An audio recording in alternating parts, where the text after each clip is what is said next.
Hi there and welcome to iQuanta's YouTube channel. Don't forget to subscribe to it because that's how you actually get access to all these high quality content. So this is going to be our passage 9 of the series where you and I sit down together and practice some passages in order to be on the same wavelength. I'm sure it will take you over to a great score. In case you are new to this channel and it is our first interaction, my name is Vikrant. I've scored 100% and 100 percentile in the CAT VARC section, and this is the place where I act as your personal coach for all things related to English, communication skills, mental aspects of preparation. So the plan is very simple. I will take you through a passage along with the questions for you to solve, and once you have solved it, you and I will read the passage together and solve every question thread where we'd learn how exactly we go on to eliminate and approach and assess. So let's go ahead and dive into it. So please pause the video, read this, and then I'll take you forward. Next, pause.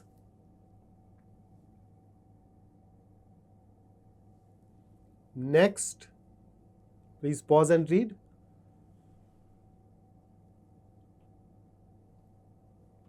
Okay, next.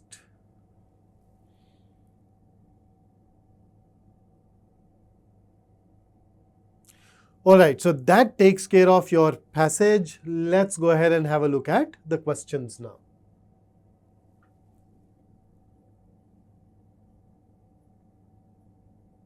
So pause, answer this question, and then we'd be ready to move over to the next one. Okay, that's question number 2 now. Please pause and answer. I hope you're done. And here is question number 3. And with that, let me take you over to the last question. So now that you have gone through the entire passage and the question on your own, let's go ahead and talk about the passage in detail. So let's start. The biggest challenge, and then there are these brackets, the nutmeg's curse by Ghosh throws down. So basically this tells us that there is this book or an article called The Nutmeg's Curse. That's something that we know so far. So this book or this article throws down a challenge. And what is that challenge? It's the biggest challenge, and the challenge that it throws down is the prevailing understanding of when the climate crisis started. Most of us have accepted that it started with the widespread use of coal at the beginning of the industrial age in the 18th century and worsened with the mass adoption of oil and natural gas in the 20th. So introduces a thesis, right? What is the focus of the nutmeg's curse? The focus is to challenge our understanding of when the climate crisis started. So this gives you the conventional wisdom. But then Ghosh takes this history at least 3 centuries back to the start of European colonialism. What is colonialism? This practice where one country goes ahead and starts governing, controlling some other country. And this relationship is usually exploitative. And the colonizers also usually in the past thought that they are superior to the ones that they have colonized. So he says that this history, let's take it back to the start of European colonialism in the 15th century. He starts the book, okay, so now we know it is a book and not an article, with a 1620 massacre. Massacre is where a lot of people were killed or murdered. So a massacre by Dutch invaders.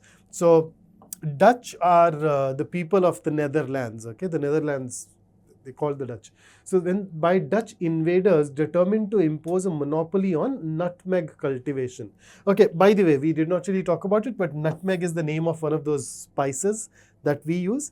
It's called jaifal in Hindi. I don't know what it is called in your part or your language, but so this is some particular spice which was cultivated in the Banda Islands in today's Indonesia. Now these people from the Netherlands came and they wanted to impose a monopoly on nutmeg cultivation. They wanted to be the only ones to grow nutmeg at this place. Not only do the Dutch systematically depopulate the islands through genocide, so you kill all the people belonging to that particular race there on those islands, they also try their best to bring nutmeg cultivation into plantation mode. Okay, so basically, this mode of production is a running theme in our economic and political discourse, where at the end of the day, society is a group of people who come together to produce and distribute wealth among themselves. Okay, and therefore, in fact, Karl Marx once said that our societies happen to have a material or physical root, and therefore the core of our society is production, a mode of production. So within those modes of production, one such mode is plantation mode, where basically you grow a single crop over a large area in order to earn money through it. Okay, so just to give a summary, Ghosh takes us back by at least 3 centuries and to the start of European colonialism. And he says that we can at least take the conversation that far, where the Dutch tried to create a monopoly on the nutmeg cultivation. These are the 2 points to which Ghosh returns through examples from around the world. So which 2 points? One, how European colonialists decimated is destroyed thoroughly, utterly, not only indigenous populations that were local or native to those areas, but also indigenous understanding of the relationship between humans and earth. So you notice different cultures may look at things differently, right? For instance, I live in North India, and in North India, whenever I meet somebody who's an elderly, I tend to call that person an uncle or an auntie. But if I call my actual relatives uncle or auntie, they get offended. We have these specific terms for, maternal uncle and maternal aunt and paternal uncle and paternal aunt, right? Remember, so you got mama, mami, chacha, chachi, thau, thai. If I don't use those terms, if I just call them uncle, auntie, they think that I'm treating them as a stranger. Whereas, if you look at the Western world, things are completely different. Similarly, in our part of the world, children keep on staying with their parents, mostly. But then in the Western world, once they're 18, they are expected to move out. So they have a different relationship with the children. So imagine if somebody from a new culture comes over and starts ruling this new land, they may also bring in their own culture, their own worldview, their own way of looking at different things. So when the Westerners came in, they treated the earth as basically a resource.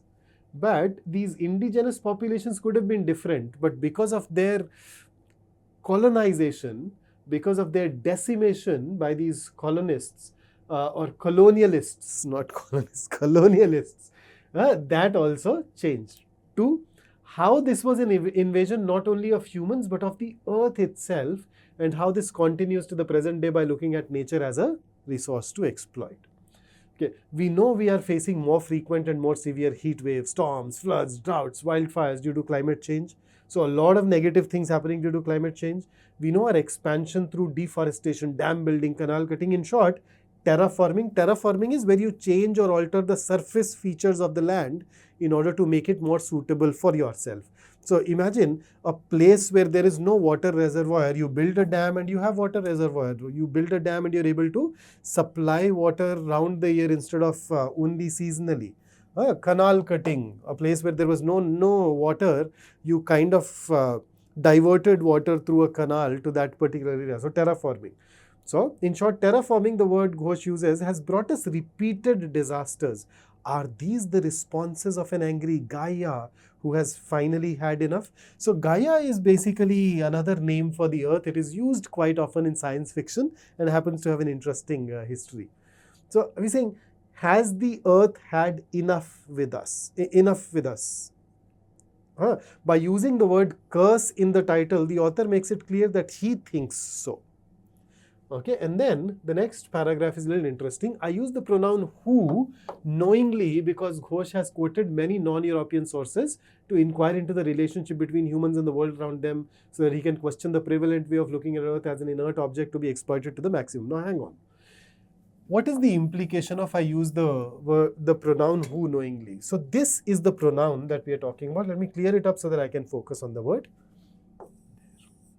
So in this particular case, you notice who is being used for the earth. Now, in English, we actually have three relative pronouns. We have who, we use which, and we use that. Now, the deal is, who is used for persons and which is used for everything else. Okay, that can be used for persons as well as everything else, but it's not a grammar session. So the key thing is who is used for persons. So the author has used who for the earth, whereas typically we'd think of earth as not a person but as an object. So grammatically you'd use the pronoun which. But the author has used the pronoun who, and here he justifies it. He says, I have used who knowingly. Don't think that I have committed a grammatical error. Don't think that, hey, he should have used which, but then, okay, he mistakenly used who. No, he says that I'm using it knowingly because in that book, Ghosh has quoted many non-European sources to inquire into the relationship between humans and the world around them, so that he can question the prevalent way of looking at Earth as an inert object to be exploited to the maximum. So this actually hints at the fact that there are a lot of non-Europeans who do not think of Earth as an object. So by looking at these, he is able to question this. So as Ghosh's text, notes and bibliography show once more, none of this is new. So Ghosh is not the first person who's done that. There have always been challenges to the way European colonialists looked at other civilizations and at Earth. It is just that the invaders and their myriad backers in the field of economics, politics, anthropology, philosophy, literature, technology, physics, chemistry, biology have dominated global intellectual discourses. So others have challenged that worldview of treating the earth as an inanimate object, but, well, the Western worldview had dominated the global intellectual discourse. There are other points of view that we can hear today if we listen hard enough. Those observing global climate negotiations know about the Latin American way of looking at Earth as Pachamama, Earth Mother. So the moment you say mother, it is no longer an inert object, right? We also know how such a framing is just provided lip service. So if you just provide lip service, you say, but you do not do anything for it. And is ignored in the substantive portions of the negotiations. So there are people who are observing global climate negotiations. Within negotiations, you have some substantive portions. Substantive here will be important, big, relevant. So when it comes to the important portions of the negotiations, they just ignore the fact that Earth should not be treated as an object. In The Nutmeg's Curse, Ghosh explains why. So why is it that they ignore that worldview? He shows the extent of the vested interests in the oil economy. Okay, so there is an economy that runs on oil. There are people and organizations who benefit from this, from the continuation of this oil economy. So they are called the vested interests. Not only for oil exporting countries. So obviously if a country primarily exports oil, like quite a few in the Middle East, they would want the oil economy to continue, but also for a superpower like the US that controls oil drilling, oil prices and oil movement around the world. Many of us know power utilities are sabotaging decentralized solar power generation today. So power utilities are basically all those firms who generate and distribute power today. So remember, there are these power plants, right? Thermal, hydroelectric, nuclear. They don't want decentralized solar power generation. So decentralized solar power generation is that, okay, if I talk about a country like ours, today you can buy up some land, set up a solar power plant, and then start supplying that to the government. But the power utilities, and the decentralized is there are different people or different individuals who are doing it on their own. So there is no common or centralized generation happening. They don't like it because it hits their revenues and control. So revenues is one thing. They also don't like to give up that control, and how the other points of view are so often drowned out. So on the whole, if you look at this particular passage, it talks about this book called The Nutmeg's Curse and some of the core points made in that book. So in that book, the core point is that, hey, don't think that climate crisis started today. It started at least 3 centuries ago with the start of European colonization. And then it talked about how that colonization changed things. It destroyed the locals, also destroyed their worldview of looking at their relationship with the earth, etc. And then why those things happened. So it eventually all boils down to those economic interests. And he also says that these things are not new, they are there, it is just that they are getting drowned out because of the dominance of that European way of looking at things. Okay, so that's our first question. On the basis of information in the passage, which one of the following is not a reason for the failure of policies seeking to address climate change? So what all reasons have been cited for the failure of policies? Remember, even the last paragraph, we have things like vested interests, etc. So let us see how many we are able to identify. A, the greed of organizations benefiting from non-renewable energy resources. Yes, the vested interests, the oil industry, that's non-renewable energy resource. So last paragraph supports it. So it is cited as a reason, we are looking for something which is not a reason, so A gets ruled out. Okay, B, the marginalized status of non-European ways of looking at nature and the environment. Absolutely yes, there are 2 paragraphs last and the third last where it has been cited as a reason. So even this gets ruled out. C, this decentralized characteristic of renewable energy resources like solar power. Yes, it is stated, but is it given as a reason for the failure of policy seeking to address climate change? No. It is given to tell us that they are decentralized, therefore all of these with vested interest don't like it and therefore they sabotage it. It is not given as a reason for the failure of policies. So this can be our answer. Let's look at D. The global dominance of oil economies and international politics built around it. Last paragraph very clearly. So even this gets ruled out. So our best answer for the first question is option C. So it is more of what I'd say a specific detail question, but you notice what the question creator has done. He has mentioned something which is already there in the passage, and that makes us doubtful. But then we need to look at the context and see whether it performs this specific job, this specific role or not.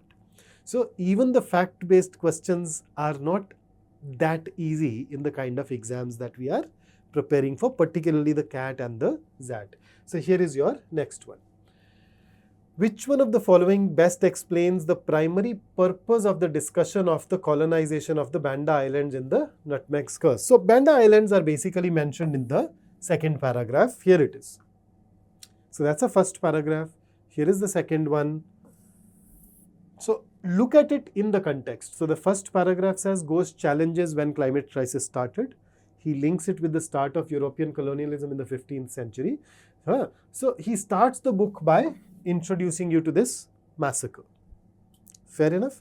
And then if you go further up in the passage, you'd realize that this has been given to illustrate the fact that the European colonization, it's an example that illustrates a point, right?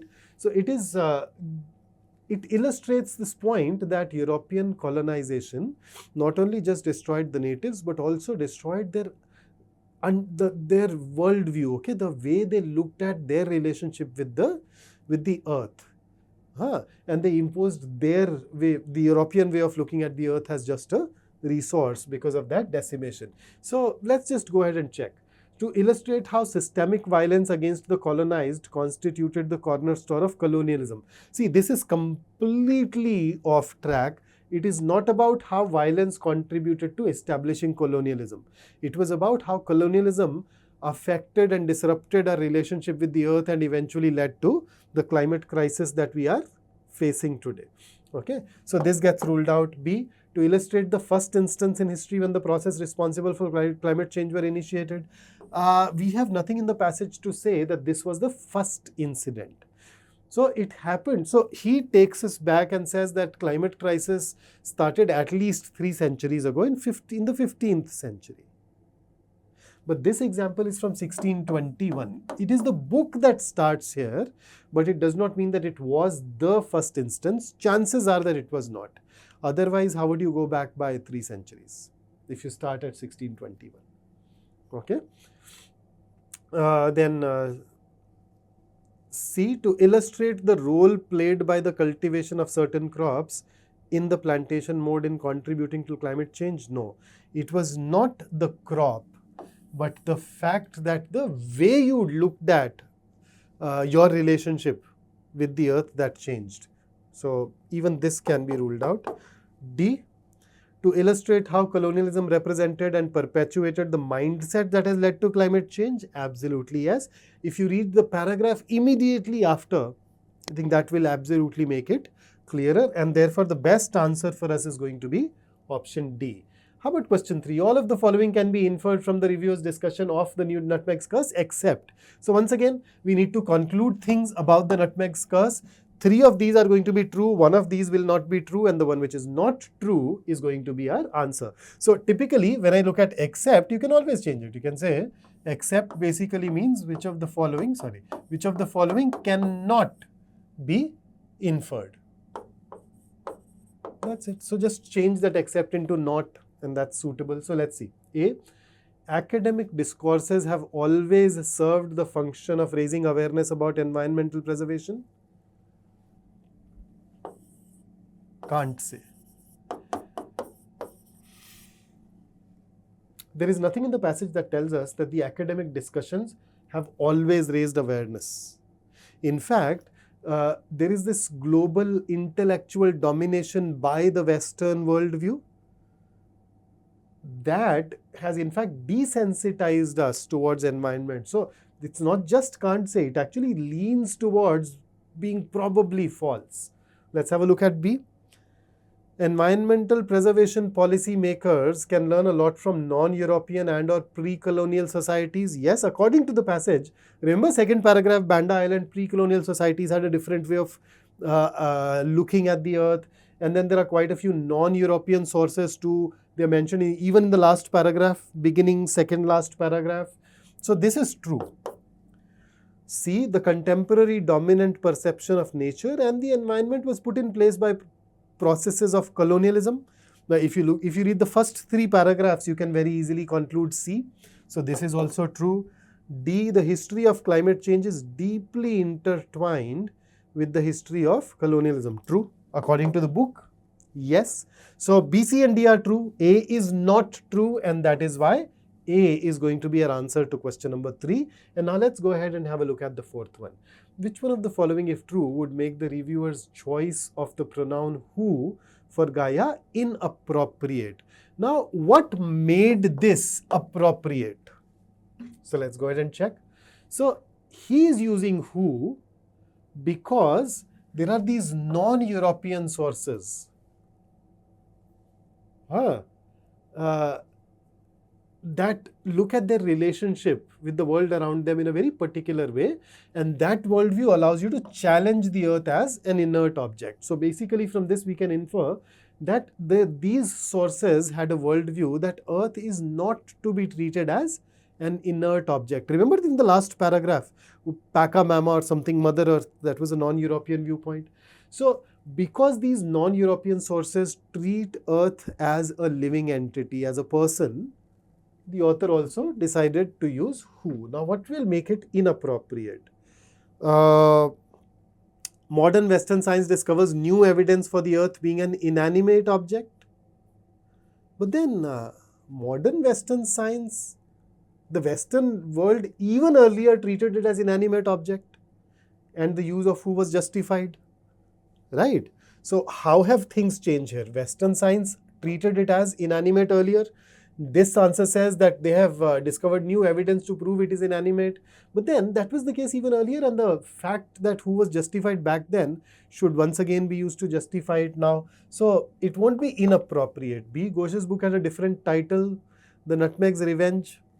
That does not. Irrelevant. Non-European societies have perceived the earth as a non-living source of all resources. Oh, according to that paragraph, non-Europeans treated the earth as a person, but if this is true, that those non-Europeans also perceived earth as non-living, then the reason why he's using who goes away. And therefore, This gets the justification for who gets weakened. So this can definitely help. Let's look at D. There is a direct cause-effect relationship between human activities and global climate change. Irrelevant for this. So the best answer for us will remain option C. So that takes care of this particular passage. But before I leave, let's talk about this. Challenges are gifts that force us to search for a new center of gravity. Don't fight them.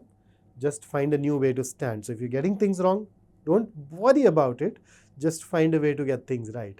So that's it from me. Don't forget to like the video, and yes, subscribe to the channel, press the bell icon so that when I upload the next video, you are the first one to know.